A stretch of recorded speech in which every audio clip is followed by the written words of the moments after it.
Hello friends, कैसे हैं आप सब। चलते हैं आपके अपने चैनल टेक्निकल आलोक में। आज आप लोगों से बात करेंगे बैंकिंग के बारे में। आखिर बैंकिंग क्या होता है, कैसे वर्क करता है और बैंकिंग टर्म से रिलेटेड कुछ फुल फॉर्म जो आप नाम तो सुनते होंगे लेकिन उसका जो है फुल फॉर्म नहीं जानते होंगे, जैसे कि यूपीआई, आरटीजीएस, एनईएफटी और बहुत सारे बैंकिंग टर्म्स। तो फर्स्ट में हम आते हैं आखिर बैंक क्या है। तो बैंक एक ऐसा संस्था है जिसे जो अपने ग्राहक को पैसा यानी पैसे में रुचि रखती है, पैसा प्रोवाइड कराती है, इसे हम लोग बैंक बोल सकते हैं। उस संस्था को हम लोग बैंक बोल सकते हैं। अब आते हैं कि बैंक का जो है फुल फॉर्म क्या होता है। तो बैंक का फुल फॉर्म होता है बैरोइंग, एक्सेप्टिंग, निगोशिएटिंग, कीपिंग। स्क्रीन पे आप लोग को दिख रहा होगा, इसका हिंदी भी नाम हम उस पर दे रहे हैं। उसके बाद हम आते हैं आईएफएससी। तो आईएफएससी का फुल फॉर्म होता है इंडियन फाइनेंशियल सिस्टम कोड। इसका जो वर्क होता है कि आप अपने ब्रांच को पहचान सके, अपने आईएफएससी कोड के जरिए अपने बैंक और ब्रांच को आप पहचान सकते हैं। गूगल पे कोई भी आईएफएससी कोड आप जो है डालिएगा तो तुरंत वह ब्रांच का नाम आ जाता है, शो हो जाता है। तो इसका हिंदी नाम होता है भारतीय वित्तीय प्रणाली संहिता। ये जो होता है कैपिटल लेटर में ही लिखा जाता है। आपके पासबुक, चेकबुक पे प्रिंट रहता है, आप वहाँ से चाहें तो देख सकते हैं। अब नेक्स्ट आ जाते हैं हम यूपीआई। आखिर यूपीआई क्या है।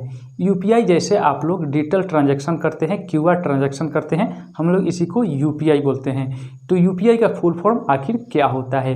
तो यूपीआई का फुल फॉर्म होता है यूनिफाइड पेमेंट इंटरफेस। यूपीआई के द्वारा आप किसी क्यूआर कोड पे भी पैसा भेज सकते हैं और ये पैसा आप तुरंत कहीं पे भेज सकते हैं। उसके बाद नेक्स्ट आते हैं आईएमपीएस। तो आईएमपीएस का फुल फॉर्म क्या होता है। तो आईएमपीएस का फुल फॉर्म होता है इमीडिएटली पेमेंट सर्विस, यानी तत्काल भुगतान सेवा।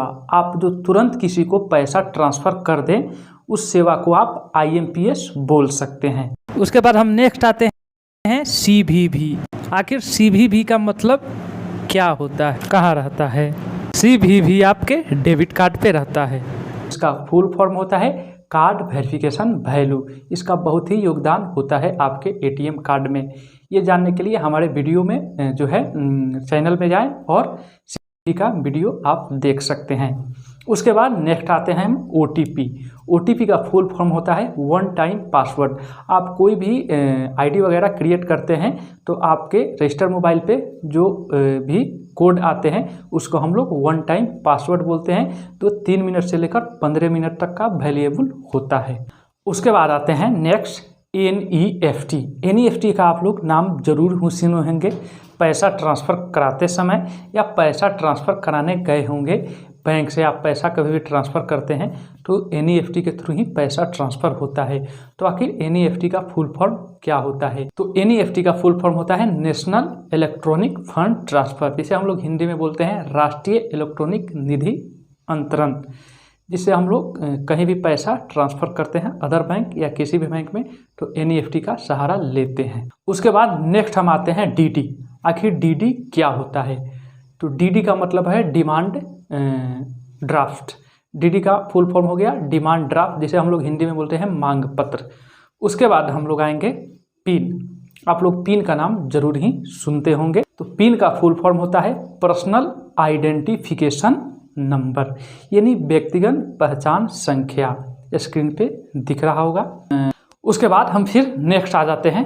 नेक्स्ट में हम जानेंगे आरटीजीएस। आरटीजीएस का फुल फॉर्म होता है रियल टाइम ग्रोस सेटलमेंट्स, यानी आप रियल टाइम यानी तुरंत के तुरंत कहीं पैसा भेजते हैं, उसे हम लोग आरटीजीएस कहते हैं। यदि आप कहीं ट्रांसफ़र वगैरह किए होंगे तो आप आरटीजीएस के बारे में जानते ही होंगे। तो इसका फुल फॉर्म होता है रियल टाइम ग्रोस सेटलमेंट। अब नेक्स्ट हम आते हैं एफडी। एफडी का क्या मतलब होता है। एफडी का फुल फॉर्म होता है fix deposit. Fix deposit account को हम लोग हिंदी में बोलते हैं सावधि जमा खाता। तो एफडी एक तरह का जो है अकाउंट होता है। इसमें आप लोग को बढ़िया सा ब्याज मिल जाता है।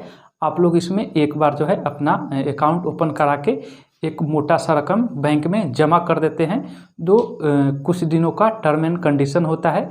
आप 1 साल, 2 साल, 4 साल, 5 साल के लिए अपने हिसाब से उसको फिक्स कर देते हैं, यानी FD कर देते हैं। उसके बाद आप उसे यदि विड्रॉल करते हैं तो एक बड़ा सा अमाउंट हो जाता है। बैंक आपको बहुत अच्छा ब्याज दर देती है, जिसे हम लोग FD बोलते हैं।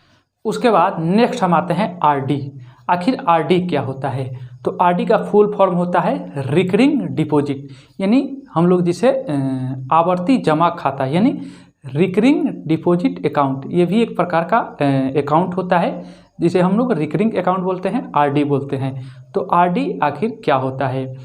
तो इसमें कुछ इंस्टॉलमेंट राशि आपको हर महीने बैंक में जमा करना पड़ता है।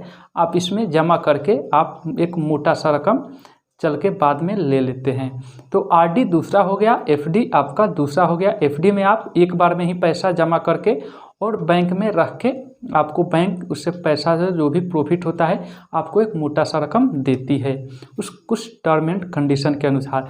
लेकिन RD में आपको हर मंथ एक इंस्टॉलमेंट का पैसा जो है उसी प्रकार से आपको हर मंथ या जैसे ही आप उसमें जो है अपना समय फिक्स कीजिएगा उसी के हिसाब से बैंक आपसे पैसा लेता रहता है और उसके जो है टर्म एंड कंडीशन पूरा होने पे, यानी समय पूरा होने पे आपको एक मोटा सा रकम बढ़िया ब्याज के साथ आपको देती है। नेक्स्ट में हम आते हैं KCC। KCC का फुल फॉर्म होता है किसान क्रेडिट कार्ड। उसके बाद हम आएंगे PAN यानी पैन। तो पैन का फुल फॉर्म होता है परमानेंट अकाउंट नंबर, जिसे हम लोग हिंदी में बोलते हैं अस्थाई खाता संख्या। उसके बाद आता है KYC। तो KYC को हम लोग बोलते हैं नो योर कस्टमर, यानी हम कस्टमर को जाने पहचाने। उसके बाद ECS, यानी ECS का मतलब क्या होता है? तो ECS का फुल फॉर्म होता है इलेक्ट्रॉनिक क्लियरिंग सिस्टम। तो ये सारा जो है आप लोग फुल फॉर्म जान ही गए होंगे। इसके बाद वाला वीडियो में हम इससे भी ज़्यादा आपको फुल फॉर्म या बैंक से रिलेटेड कुछ टर्म्स एंड वर्ड लाएंगे और आप लोग जो है उस वीडियो को वॉच कीजिएगा। तब तक के लिए जय हिंद, नमस्कार। हाँ तो फ्रेंड्स, हमारा वीडियो कैसा लगा हमारे कमेंट सेक्शन में बताएं और हमारे चैनल टेक्निकल आलोक को सब्सक्राइब करें और बेल आइकन को जरूर ही प्रेस कर दें, क्योंकि ऐसे ऐसे नॉलेजफुल वीडियो हम हमेशा लाते रहते हैं। तो हमारे सारे वीडियो का नोटिफिकेशन आपको मिलता रहे। तो फिर मिलते हैं नेक्स्ट वीडियो में, तब तक के लिए जय हिंद, वंदे मातरम।